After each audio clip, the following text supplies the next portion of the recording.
ಕವಿರಾಜ ಮಾರ್ಗಕಾರನ ನಂತರ ಮುಂದೆ 10ನೇ ಶತಮಾನದ ಪ್ರಮುಖ ಕವಿಯಾದ ಪಂಪನೂ ಕಾವ್ಯ ಭಾಷೆಯ ಸ್ವರೂಪದ ಬಗ್ಗೆ ನೃಪತುಂಗನ ಮತವನ್ನೇ ಅನುಮೋದಿಸುತ್ತಾನೆ. ಪಂಪನು ವ್ಯಾಸ, ಕಾಳಿದಾಸ, ಬಾಣರಂತಹ ಸಂಸ್ಕೃತ ಕವಿಗಳ ಕಾವ್ಯ ಪರಂಪರೆಯಿಂದ ಪುಷ್ಟನಾದವನು.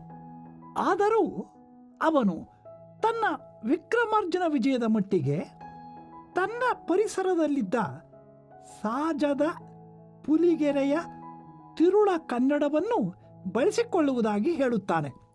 ಅಂದರೆ ಕವಿರಾಜ ಮಾರ್ಗಕಾರನು ಹೇಳಿದ ನಾಡ ನುಡಿಯ ಬೆಡಗು ಅವನಿಗೆ ತನ್ನ ಪರಿಸರದ ಪುಲಿಗೆರೆ, ಅಂದರೆ ಈಗಿನ ಲಕ್ಷ್ಮೇಶ್ವರ, ಧಾರವಾಡ ಜಿಲ್ಲೆ, ಪುಲಿಗೆರೆಯ ಕನ್ನಡದಲ್ಲಿ ಕಾಣಿಸಿತು. ಸಂಸ್ಕೃತದ ಬಗ್ಗೆ ಗೌರವ ಅಭಿಮಾನಗಳಿದ್ದ ಪಂಪ ತನ್ನ ಕಾವ್ಯ ಭಾಷೆಯಲ್ಲಿ ಸಂಸ್ಕೃತದ ಮಾರ್ಗವನ್ನೂ ಕನ್ನಡದ ದೇಸಿಯನ್ನೂ ಹೊಂದಿಸುವ ಪ್ರಯತ್ನವನ್ನು ಮಾಡಿದನು. ತನ್ನ ಕಾವ್ಯ ಧೋರಣೆಯ ಬಗ್ಗೆ ಹೇಳುತ್ತಾ ದೇಸಿಯೊಳ್ ಪುಗುವುದು, ಪಕ್ಕು ಮಾರ್ಗದೊಳೆ ತೊಳ್ವುದು ಎನ್ನುತ್ತಾನೆ. ಎಂದರೆ ದೇಸಿಯೊಳ್ ಎಂದರೆ ತನ್ನ ಪರಿಸರದ ಅಚ್ಚಗನ್ನಡ ಶೈಲಿಯಲ್ಲಿ ಪುಗುವುದು, ಪ್ರವೇಶ ಮಾಡಬೇಕು. ಪೊಕ್ಕು ಹಾಗೆ ಪ್ರವೇಶಿಸಿ ಮಾರ್ಗದೊಳೆ ಮಾರ್ಗೀ ಶೈಲಿಯಲ್ಲಿಯೇ, ಎಂದರೆ ಸಂಸ್ಕೃತ ಶೈಲಿಯಲ್ಲಿಯೇ ತಳ್ಳುವುದು, ಸೇರಿ ಹೊಂದಿಕೊಳ್ಳಬೇಕು. ಹೀಗೆ ಮಾರ್ಗ ದೇಸಿಗಳ ಒಡಂಬಡಿಕೆ ಪಂಪನಿಗೆ ಪ್ರಿಯವಾದದ್ದು. ಯಾಕೆಂದರೆ ಅದು ತನ್ನ ಮಾರ್ಗ ಎಂದರೆ ಪ್ರೌಢತೆಯಿಂದ ರಾಜಸ್ಥಾನದ ಪಂಡಿತರಿಗೂ, ತನ್ನ ದೇಸಿ ಎಂದರೆ ತನ್ನ ಪರಿಸರದ ಸಾಮಾಜಿಕ ಮಾಧ್ಯಮವಾದ ತಿರುಳುಗನ್ನಡದಿಂದ ಜನಸಾಮಾನ್ಯಕ್ಕೂ ಪ್ರಿಯವಾಗಬೇಕು ಎನ್ನುವುದು ಅವನ ಉದ್ದೇಶ. ಆದರೂ ಪಂಪನ ವಿಕ್ರಮಾರ್ಜುನ ವಿಜಯ ಪ್ರೌಢವಾದ ಕಾವ್ಯವೇ. ಅವನ ಆದಿಪುರಾಣ ಇನ್ನೂ ತೀರಾ ಪ್ರೌಢವಾದ ಕಾವ್ಯ. ವಿಕ್ರಮಾರ್ಜುನ ವಿಜಯ ಒಟ್ಟಿನಲ್ಲಿ ಪ್ರೌಢವಾದರೂ ಅದರಲ್ಲಿ ದೇಸೀಯತೆಯ, ಎಂದರೆ ಆಡು ನುಡಿಯ ಸೊಗಸೂ ಸಾಕಷ್ಟಿದೆ. ವಿರಾಟನಗರದ ಅಜ್ಞಾತವಾಸ ಮುಗಿದು ಪಾಂಡವರು ಹೊರಗೆ ಕಾಣಿಸಿಕೊಂಡಾಗ ಅದುವರೆಗೂ ತಮ್ಮೂರಲ್ಲೇ ಇದ್ದು ತಟಕ್ಕನೆ ಅವರು ಕಾಣಿಸಿಕೊಂಡಿದ್ದರ ಬಗ್ಗೆ ಊರಿನ ಜನ ಮಾತನಾಡಿಕೊಂಡ ರೀತಿ ಇದು. ಪಂಪ ಭಾರತದ 8ನೇ ಆಶ್ವಾಸದ 6ನೆಯ ಪದ್ಯ. ಕೇಳಿರೆ ಕಂಕಭಟ್ಟನೆ ಯುಧಿಷ್ಠಿರನ್ ಆ ವಲಲಂ ಋಗೋದರಂ ಬಾಳೆಯರಂ ದಲ್ ಆಡಿಪ ಬೃಹಂದಳೆ ಪಲ್ಗುಣನ್ ಅಂಕದ ಅಶ್ವ ಗೋಪಾಳರ್ ಎಂಬರ್ ನಕುಳನು ಸಹದೇವನು ಆದರ್ ಏಂ ಮಹೀಪಾಳರುಳ್ ಆದ ಕಾರ್ಯಗತಿಗಳ್ ಬಗೆಯಲ್ಕೆ ಬಹು ಪ್ರಕಾರಮೋ. ಈ ಪದ್ಯದ ತುಂಬ ಆಶ್ಚರ್ಯ, ಸಂಭ್ರಮ, ಮೆಚ್ಚುಗೆ ತಾನೇ ತಾನಾಗಿದೆ. ಮೊದಲ ಮಾತೆ ಕೇಳಿದಿರಾ ಎಂಬ ಪ್ರಶ್ನೆ ಹಾಗೂ ಆಶ್ಚರ್ಯದ ಧ್ವನಿಯಿಂದ ಪ್ರಾರಂಭವಾಗುತ್ತದೆ. ಕೇಳಿದಿರಾ? ಕಂಕಭಟ್ಟ ಇದ್ದನಲ್ಲ, ಅವನೇ ಯುಧಿಷ್ಠಿರನಂತೆ. ಆ ವಲಲ ಅಡುಗೆ ಬೇಯಿಸುತ್ತಿದ್ದಾನಲ್ಲ, ಆ ಬಾಣಸಿಗ ಅವನೇ ಭೀಮ. ನಾಟ್ಯಶಾಲೆಯಲ್ಲಿ ಹುಡುಗಿಯರಿಗೆ ನರ್ತನವನ್ನು ಕಲಿಸುತ್ತಿದ್ದನಲ್ಲ, ಆ ಬೃಹನ್ನಳೆ ಅವನೇ ಅರ್ಜುನ. ಅಶ್ವಪಾಲ ಗೋಪಾಲರೆಂದು ತಿಳಿದಿದ್ದೆವಲ್ಲ, ಅವರೇ ನಕುಲ ಸಹದೇವರು. ಈ ರಾಜರುಗಳಿದ್ದಾರಲ್ಲ, ಇವರ ಕಾರ್ಯಗತಿಗಳು ಯೋಚನೆ ಮಾಡಿದರೆ ಎಷ್ಟೆಷ್ಟು ರೀತಿಯೋ ಏನೋ ಕಥೆಯೋ.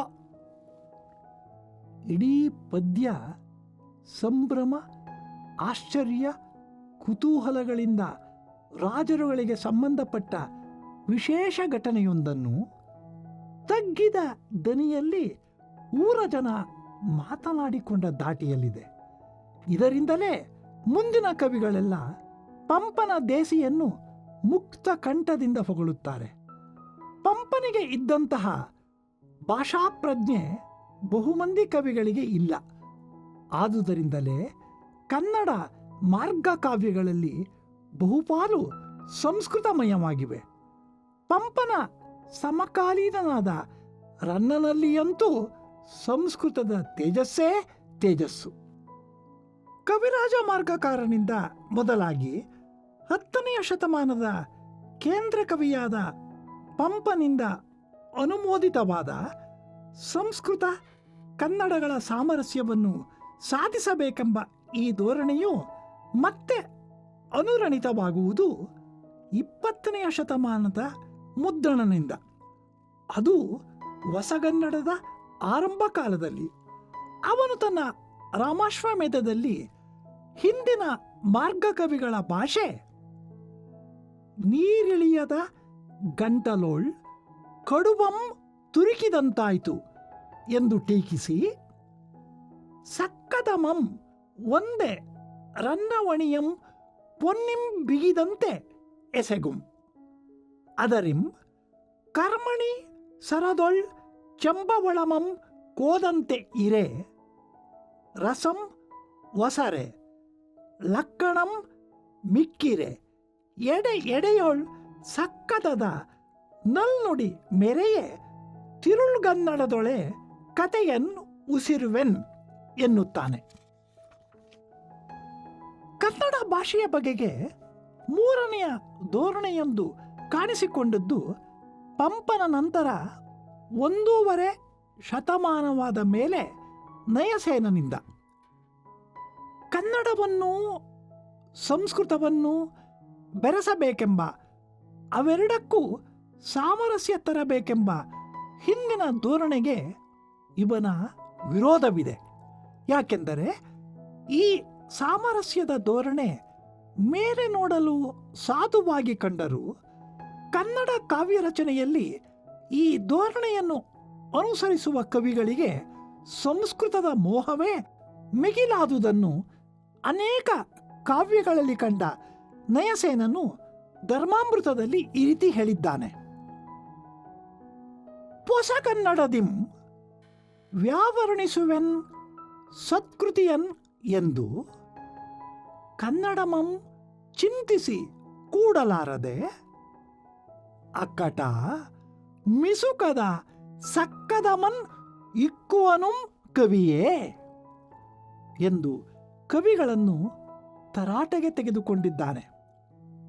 ಹೊಸಗನ್ನಡದಲ್ಲಿ ಸತ್ಕೃತಿಯನ್ನು ರಚಿಸುತ್ತೇನೆ ಎಂದು ಯೋಚನೆ ಮಾಡುತ್ತಾರಂತೆ ಕವಿಗಳು. ಆದರೆ ಅದು ಅವರಿಂದ ಸಾಧ್ಯವಾಗದೆ ಮಿಸುಕದ ಸಕ್ಕದವನ್ನು ಇಕ್ಕುತ್ತಾರಂತೆ.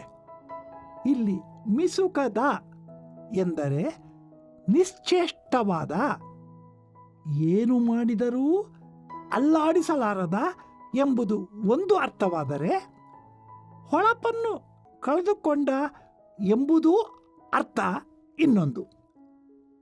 ನಯಸೇನನ ಪಾಲಿಗೆ ಕನ್ನಡ ಕಾವ್ಯಗಳಲ್ಲಿ ಕವಿಗಳು ತುರುಕುವ ಸಂಸ್ಕೃತಕ್ಕೆ ಜೀವವೂ ಇಲ್ಲ, ಕಳೆಯೂ ಇಲ್ಲ ಎಂದು ಅಭಿಪ್ರಾಯ. ಇಂತಹ ತಿರಸ್ಕಾರದಿಂದ ಧರ್ಮಾಮೃತದಲ್ಲಿ ಮತ್ತೊಂದು ಪ್ರಶ್ನೆಯನ್ನು ಹಾಕುತ್ತಾನೆ. ಸಕ್ಕದಮಂ ಪೇಳ್ವೊಡೆ ನೆರೆ ಸಕ್ಕದಮಂ ಪೇಳ್ಗೆ ಶುದ್ಧ ಕನ್ನಡದೊಳ್ ತಂದಿಕ್ಕುವುದೇ ಸಕ್ಕದಮಂ ತಕ್ಕುದೇ ಬೆರಸಲ್ಕೆ ಘೃತಮೊಮ್ಮನ್ ತೈಲಮೊಮ್ಮನ್ ಎಂದು ಪ್ರಶ್ನಿಸುತ್ತಾನೆ. ಸಂಸ್ಕೃತದಲ್ಲಿ ಹೇಳುವುದಾದರೆ ಸಂಪೂರ್ಣವಾಗಿ ಸಂಸ್ಕೃತದಲ್ಲಿಯೇ ಹೇಳಲಿ. ಅದು ಬಿಟ್ಟು ಶುದ್ಧ ಕನ್ನಡದಲ್ಲಿ ತಂದಿಕ್ಕಬಹುದೇ ಸಂಸ್ಕೃತವನ್ನು? ತುಪ್ಪವನ್ನು ಎಣ್ಣೆಯನ್ನು ಬೆರೆಸುವುದು ಯೋಗ್ಯವೇ ಎನ್ನುವ ನಯಸೇನನ ಈ ಧೋರಣೆ ತೀರಾ ಸ್ಪಷ್ಟವಾಗಿದೆ. ಕನ್ನಡದೊಂದಿಗೆ ಸಂಸ್ಕೃತದ ಮಿಶ್ರಣವನ್ನು ವಿರೋಧಿಸಿದ್ದು ಕನ್ನಡದಲ್ಲಿ ಇದೇ ಮೊದಲು. ಕನ್ನಡ ಸಂಸ್ಕೃತಗಳ ಬೆರಕೆಯನ್ನು ಕುರಿತು ತಕ್ಕುದೇ ಬೆರಸಲ್ಕೆ ಘೃತಮೊಮ್ಮನ್ ತೈಲಮೊಮ್ಮನ್ ಎಂಬ ನಯಸೇನನ ಟೀಕೆ ಕನ್ನಡವು ತುಪ್ಪದಂತೆ ಶ್ರೇಷ್ಠವೆಂಬ ಪ್ರಶಂಸೆಯನ್ನು,